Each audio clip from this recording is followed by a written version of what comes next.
holding. Ah! You bastard! What have you done to me? Ah, not again!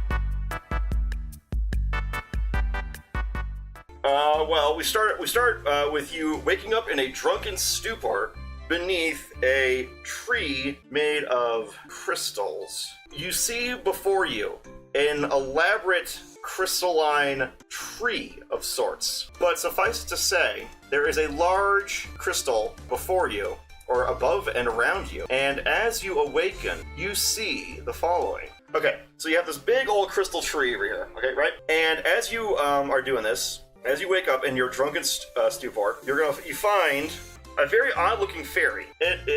She's very small, and she has a pointed hat, a little bit of a, we'll say she has a dress. Now, she is carrying in her hand. You see a fairy here, and she looks at you, and she says, "Ah, what on earth are you doing to the jumbly tree? Ah, how could you? How could you possibly defile it?" Looking around, you notice that while you were drunk, you yapped all over the base of the tree. And yes, Peepo's vomit happens to be green. And not only that, but you also happen to, at the base of this crystal tree, is some kind of altar table. You vomited all over this altar table with a symbol of the Fae on it. She comes up to you, angry and yelling at you in common. She comes up to you and she yells, "Well, anything you want to say for yourself? Explain!" Now, you guys have a choice to make. Try to explain yourself, apologize, run away, fight, and cast a spell. So here we go. Alright, looks like Tars decided to vote for cast a spell. You decide to cast a spell. So, we're going to open up, we need to roll a magic check. Now, according to your sheet, you got +6. So we're gonna roll 1d20 +6. It looks like you got a 16 and +6, or is that 10? I'm gonna say that you rolled 16 +6. So that means you do a pretty good job casting a magic spell. I'll have to go faster. You cast magic upon the area. And by doing so, you cast magic, and you are able to clean up the vomit. The fairy says, "Well, at least you are able to fix your mistakes. Now, listen, my name is Tendi, and since you're here and you seem willing to at least fix situations, I need your help. I need you to help me deliver a message to the pixies. And the thing is that because I'm a fairy, they don't like me. So I need your help. It's not going to take long, but I need someone to help me deal with the Unseelie who are going to try to intercept the message. Will you help me, yes or no?" We have a new poll. Alright, here's the poll, you guys. Press 1 if you want to accept the quest. Press 2 if you want to decline the quest. And press 3 if you want to inquire more about the details. You agree to help the fairy with the thing.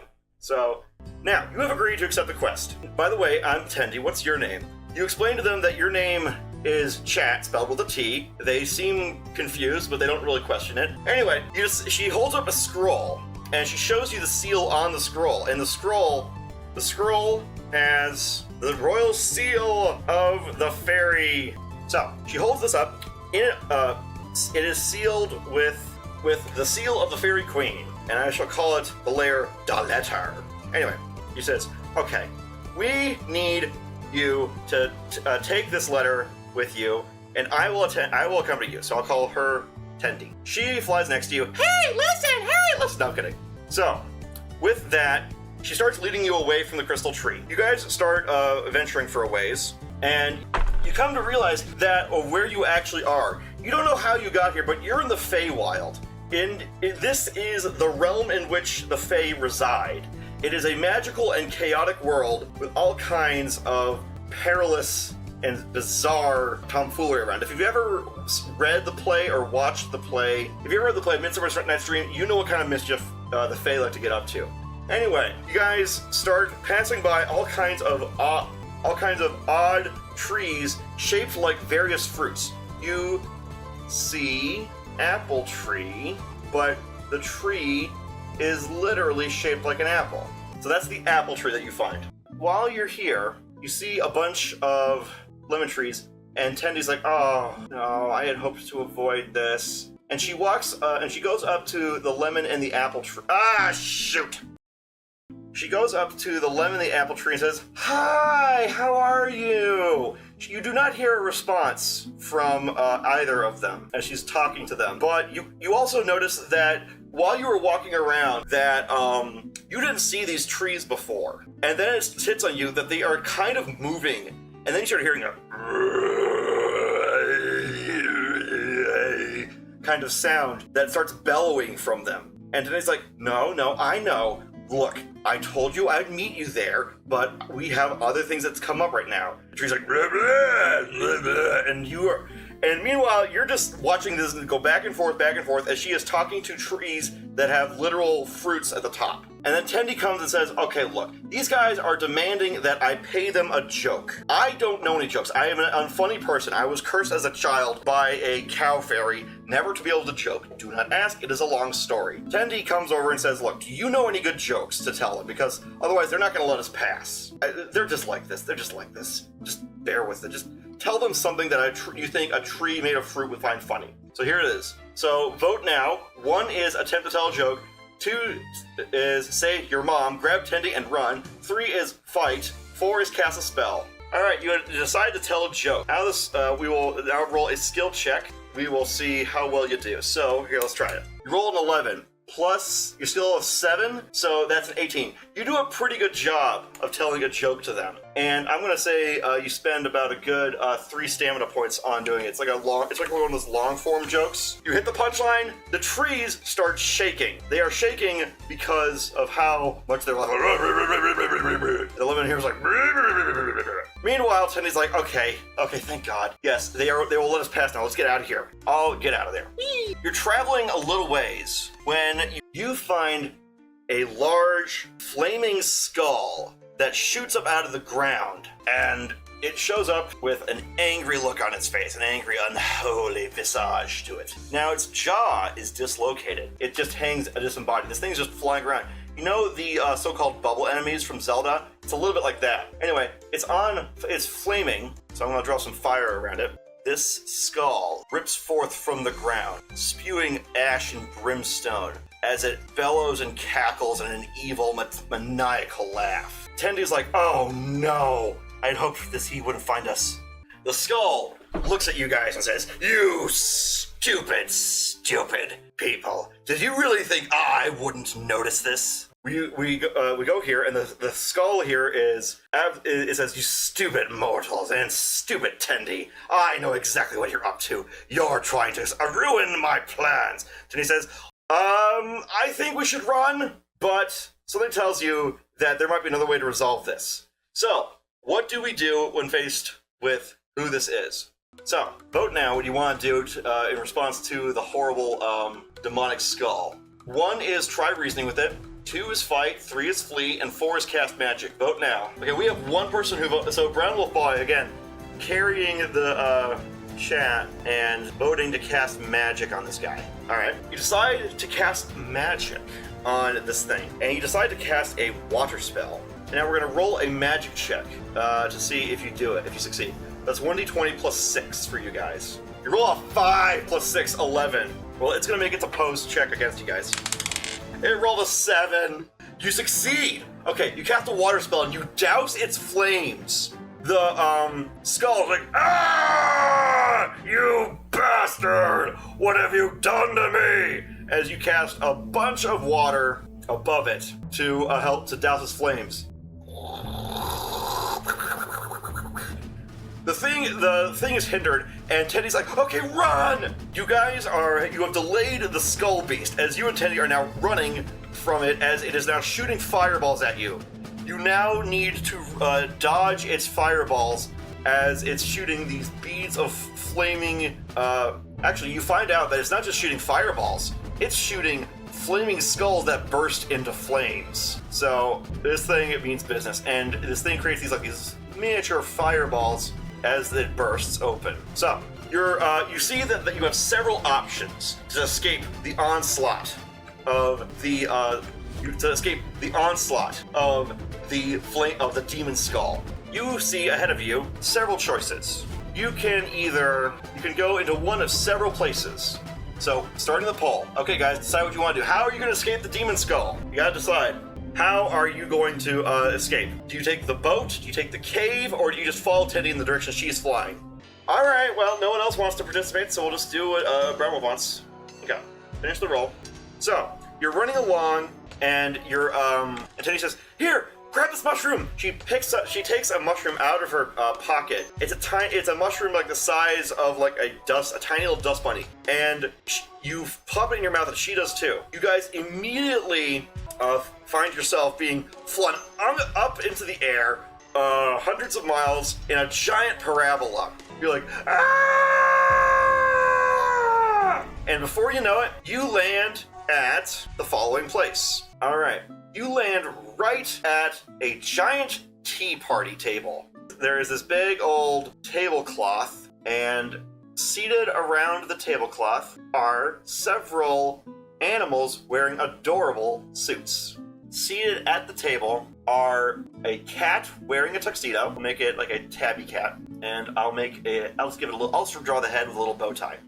That'll be simpler. There is a cat in a tuxedo. And next up, there is a fish guy, and he is wearing a fireman's outfit. And I'll just make a little little shirt for him. Ah, dang it. No, I want red. Please red. Thank you. And next to them, the third one, is a duck. Anyways, the animals will look at you and say, "Oh, the nerve of some people," says the duck. How you can't have a tea party in this day and age without someone using a jump shroom to interrupt you. It's the absolute nerve, says the duck. The cat looks and says, "Now listen here. I think you two owe us an explanation. What on earth are you doing here?" And the fish says, "Yes, hello. Welcome to our tea party. I think we should welcome them." Now, what do you do at the tea party? You have landed at a random tea party, and the fish, cat, and duck person are all very upset that you've interrupted them. What do you do? Type 1 if you want to explain the situation, type 2 if you want to lie, type 3 if you want to cast a spell, type 4 if you want to mug them, and type 5 if you want to run away screaming. Brown is voting to explain the situation. Okay, Brown Wolf. I guess we're going with you explain the situation. Alright, so we're going to see if you can explain the situation adequately. We're going to roll a skill check, 1d20 plus 7. Here we go. You rolled a 3 plus 7. You tell them that you're running from an evil guy and that you're a mailman. They all look at each other, and Tendy is like, "That's pretty much true, but do you think we could be excused?" And the cat's like, "I think not. You have interrupted our wonderful soiree, and I demand that you pay recompense." I can't roll my R's. You have you basically are, Tendy's like, "Well, what do you want us to do? We are trying to flee from somebody. And they say, "Oh, and that gives you license to interrupt our wonderful soiree? No, you have wronged us, and you must pay us, and you must pay restitution for what you've done to us." Tendy's like, "We really do not have time for this. We are running from Dergaroth, the demon skull. All three of the animal people and the duck." Which layer is the duck on? I don't give a duck. Anyway, they're like, and they're all whining and complaining, saying, "I shall," and the fish is saying, "We shall write to your superiors for this. How dare you insult us so? First you ruin our party, then you just say that we're not important enough for an apology, or even for true recompense." Tendy's like, fine. Okay, since you don't care that Dargaroth is chasing us, what are we gonna do so that you don't cause all kinds of hell for us? And they say simple. You must defeat Vegar, the dragon, and Tendy's like, "We can't defeat a dragon." And they say, "In a dance contest." And here's the dragon. Here's Vegar, the dragon, who is currently listening to some music. He has headphones on. It's a dragon with headphones on, and it's listening to music while all this takes place, and it is awkwardly trying to dance, and it is doing a terrible job. So, you probably know what I'm gonna do for the next poll. And Tendy's like, "You gotta be kidding me. We are literally running for our lives. No, we demand that the dragon be able to entertain us with a good... We demand that you defeat him in a dance contest. So here we go, guys. 5 options right up on the board. Agree and dance it out with the dragon, decline and walk away, flip the table and beat up the annoying partygoers, talk to the dragon, or cast a spell. What's it gonna be, guys? We have 2 for agree and dance it out with the dragon. So, you walk away from the table and you go over to the dragon, and the dragon takes off his headphones as you approach. It says, well, what do you guys want? Tendy says, I'm sorry, but those guys demand that we have a dance party with you. So we gotta do this now. The dragon says, oh, word? Oh, I am a beast at dancing. You guys are going down, and if you lose, I will eat you. And Tendy's like, that's not, oh, come on. We have so much to do. We are running away from a demon that's trying to get us. And the dragon's saying, like I care? Let's do this. So, the dragon unplugged its headphones from an old 1980s Walkman, and it plugs it into a big stereo, and it starts playing a song. The dragon starts flailing around and spinning and doing all kinds of crazy dances, and it even dabs at you before it starts flossing. It does all kinds of dances, but it does them very, very badly. Now the question becomes, can you step to this and actually, come on top? So, we need to roll a dance, skill check. So rolling 1d20. 16! Now you use up stamina in doing this. You go down to about, let's say, 11 stamina. But you basically outdance him. And the dragon is like, no! How can you do this? How can you defeat me? You defeat the dancing dragon. And no, you're not in Oracle of Seasons with the dancing dragon dungeon. You defeat it, and the dragon starts, it gets on the ground and starts like, I'm so sorry, I threatened to kill you, please forgive me, I have no friends, they're always being mean to me and taunting me, they basically tricked me into signing a contract, and now I have to eat whoever fails a dance battle with me, please understand, I'll only be free after they die.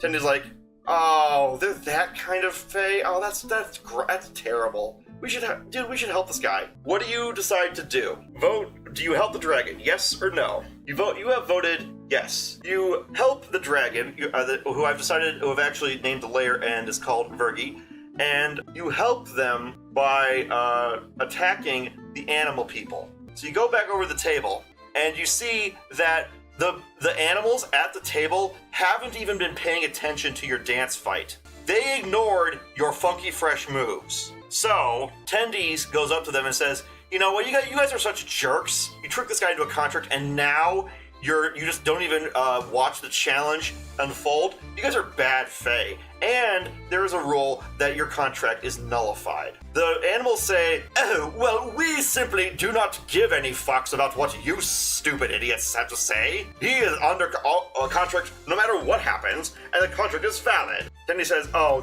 that is it. So, you start fighting the animals. Now, the animals immediately the duck starts fighting Tendy. I'm going to say, the dragon starts fighting the fish, and you guys... Actually, no. The dragon is fighting the cat, and you guys are fighting the fish in a fireman's outfit. So, here's how combat works. I will roll your combat check, and I'm going to roll... so first, we're rolling your combat check. Boom. Roll 1d20. You roll an 8, and you have... What do you add to this? You add 7. So you so 8 plus 7 is 15. Now they're gonna roll a check. The fish rolls an 8 plus 3. Okay, you deal damage to it, and you wound it with your sword. So where's the PC? There's. You slash it open, and it's like, oh, you bastard! So then it's going to start trying to attack you, and it rolls 2 plus 3. And now you guys roll your opposed... Oh, sorry, that costs stamina to attack it like you did. So you're down to 15. Meanwhile, it is now going to counterattack, and it rolls a 2 plus 3, so 5. And now you roll yours. 1d20. You roll a 6. Plus 6 is 12. That beats it, and as the fish runs to you, you stab it. It lunges back, and it takes out...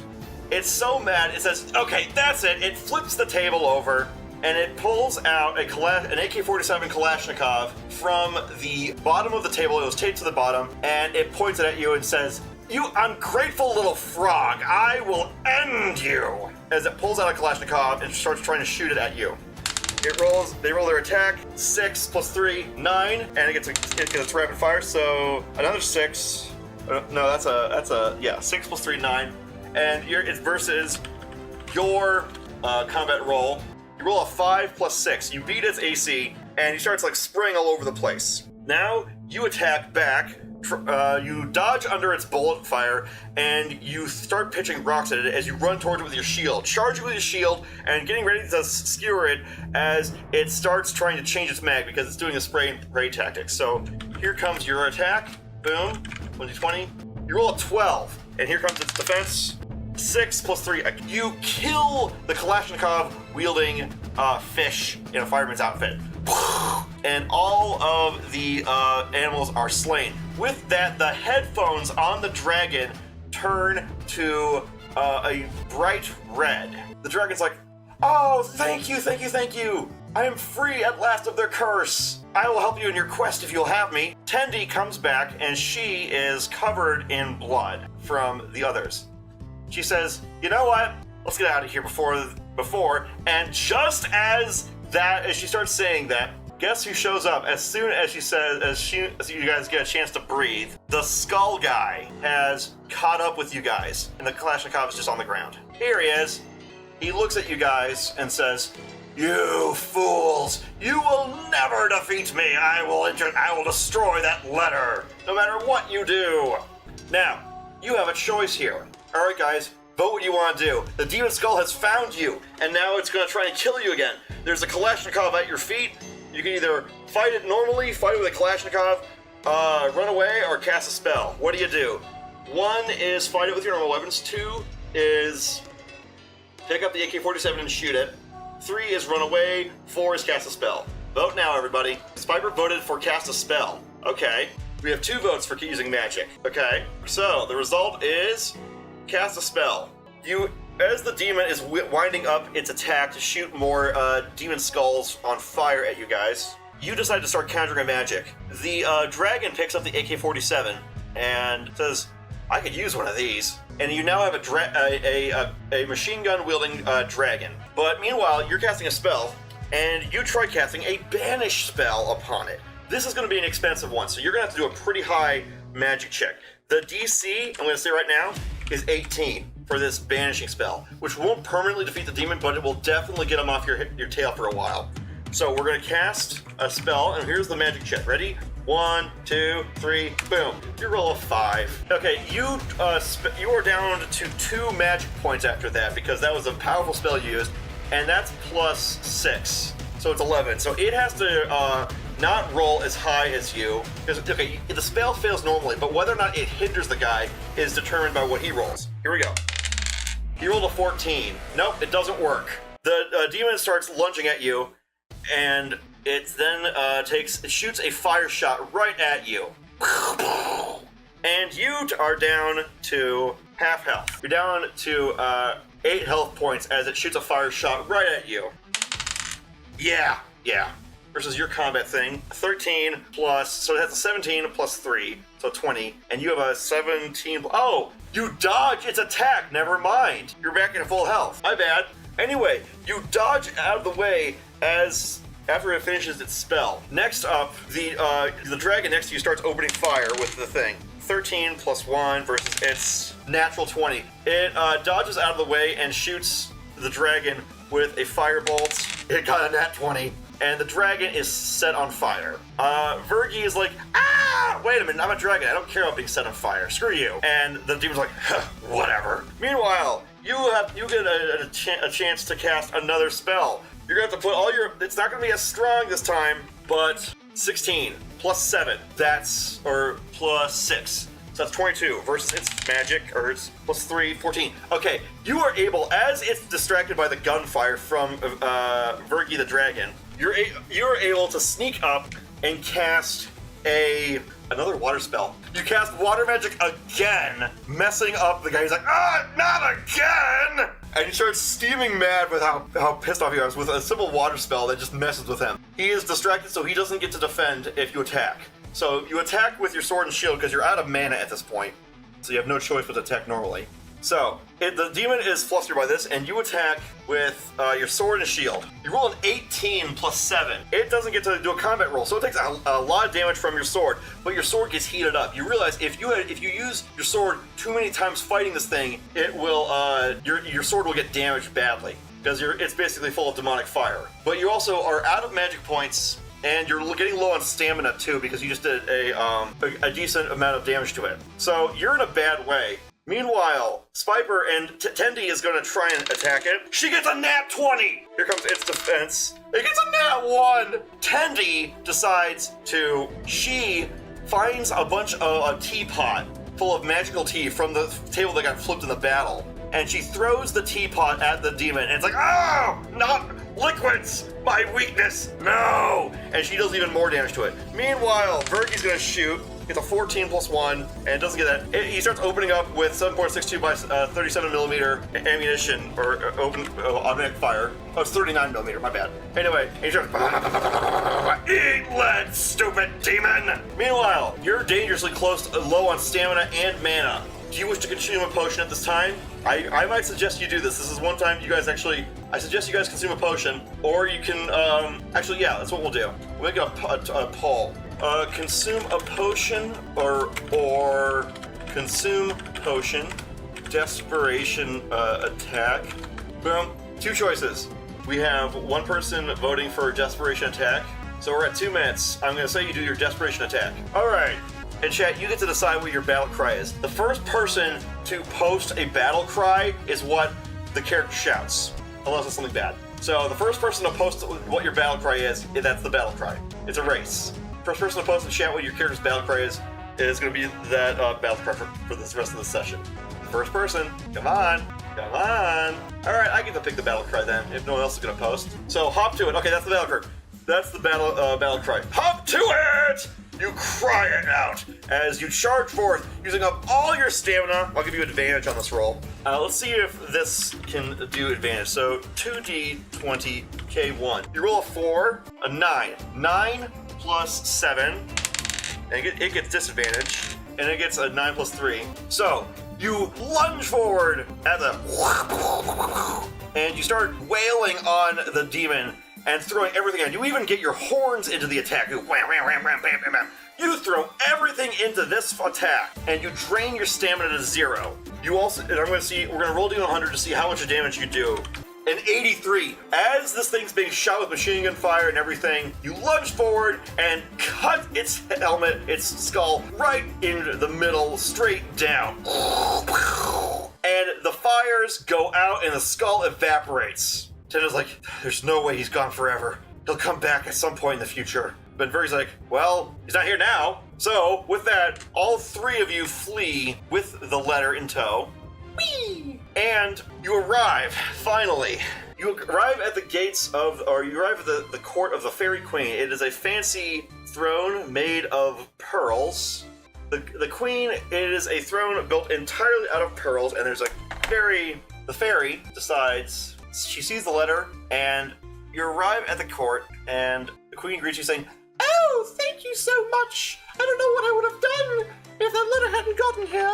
Tendy's like, you're most welcome, your majesty, and she bows. Verky, with his clashing comments, says, yes, you're most welcome, your majesty. You do your thing, and she opens the letter in front of you. Inside, she opens the letter and reads it, and she says, oh my, I can't believe it.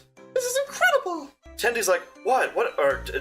Tendy's like, your majesty, may I inquire what it is? And she says, oh, Tendy, don't you know what this is? And she shows it. It turns out the letter it reads as follows. Dear Queen Tristis, I regret to inform you that we have been trying to reach you about your carriage's extended warranty for months now. Will you please contact us at your nearest convenience? Regards, Bill. Tendy's like, that's it? That's the thing? And she's like, oh yes, I got the new sports carriage. It operates on the screams of on the screams of demons and on the unseelie. But enough of this. I shall reward you. Now, what she does is she waves her magic wand and she levels you up. You guys now will have much your gear and everything like that is now upgraded. as is your character. So you go to level 2, and wait a second, I need to check to make sure I'm not gonna, yeah. Your attributes go up to 5, 4, 4. Here we go. And your XP gets zeroed out because you leveled up. But you also get full healed. Wait, no. And 28. There we go. Alright, you get leveled up, and she also gives you a huge amount of booze. And then you remember where you were last night. She says, "Oh, by the way, chat, next time you attend one of our you attend one of our parties, would you please refrain from running around the place naked and puking on the crystal tree?" It turns out you guys had attended a party with the Fairy Queen last night, and with that, she decides to send you back to the mortal realm, and you are returned from whence you came. And that's the end of tonight's adventure. That was exhausting. Having to draw and talk and do all these things at once, that is a tiring thing.